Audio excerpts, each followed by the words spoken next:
Hi and welcome to another 5-minute session, and this time it will be about a node called ColorRamp. So I press Shift A, go to Converter, and here you see ColorRamp. So we can just take a separate of the XYZ. So Shift A, Converter, separate XYZ, because it will be easier to show. And then I can take the UV and take the X, and that can I use color here. And now you can see we get this that is exactly the same as not using the ColorRamp, but the ColorRamp has a lot of features in that you can see here. So we have these arrows here that you can move, and you can see when you move it, you also move the position. So, and you can read the position here. So right now it's 0.3 something, now it's 0.4 and so on. So it's rather easy to see the position. If you select one of these arrows, then you can see which one by the number here. You can also change them just by pressing the arrows here. So you can then easily jump from one to another. Right now it's just 2, but you can add as many as you want to. And then these will increase here, so you can jump to many. And you can also decrease the amount like this. So that is what you have this for in basic. And now we only have white and black, but you can of course add colors as well. So if I put green here, then you can see it gets green here. And I can put like, I don't know, red here. And you can see it changes here. How it changes depends on what you have, the type of interpolation that you have. So you can say constant is the hardest one because it only gives constant values out. So no blending between the numbers here.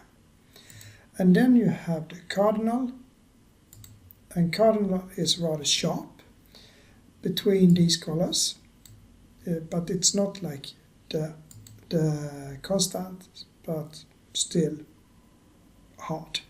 Then we have like the standard linear way, and then we have the ease that is softer, and then we have the B-spline that is even softer. It's so soft that you hardly see the red here as well. So that is why I didn't take them in order, because they are not in order here when it comes to from hard to soft.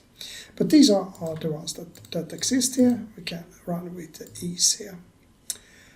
Down here you have a lot of different things that is really nice to have. We can start with the eyedropper here. So with the eyedropper, you select that one. You can then go into whatever you want and select the colors here. So if I drag it here in, you can see that I get different colors because I drag it right now over these values here. You can see we have red, green and blue, and I also had some green because I have some recording border here. So then we get all the colors here. So that means that you can take any photograph, any image that you want, and just drag over it and you get all these numbers. However, they're not sorted so well right now. Well, then you can use distribute stops from left like this.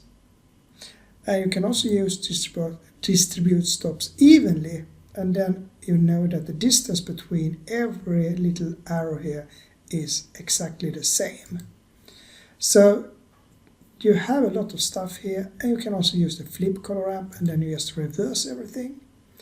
And you can reset it, so you can start from beginning if you have too many things in there.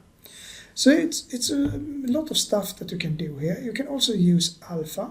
So if I select this one, for instance, and then I go down here to change the color, you see that I also have alpha, and then you can see that it changes here to a checker mark or checker background, and that is then the alpha, so we can have some transparency, and that you can get from this one. ColorRamp always go from 0 to 1, so you can never go below 0, and you can never go above 1. So it's a way to clamp values as well. So now I've seen the ColorRamp and the 5 minutes has gone. So I just say bye for now and see you tomorrow.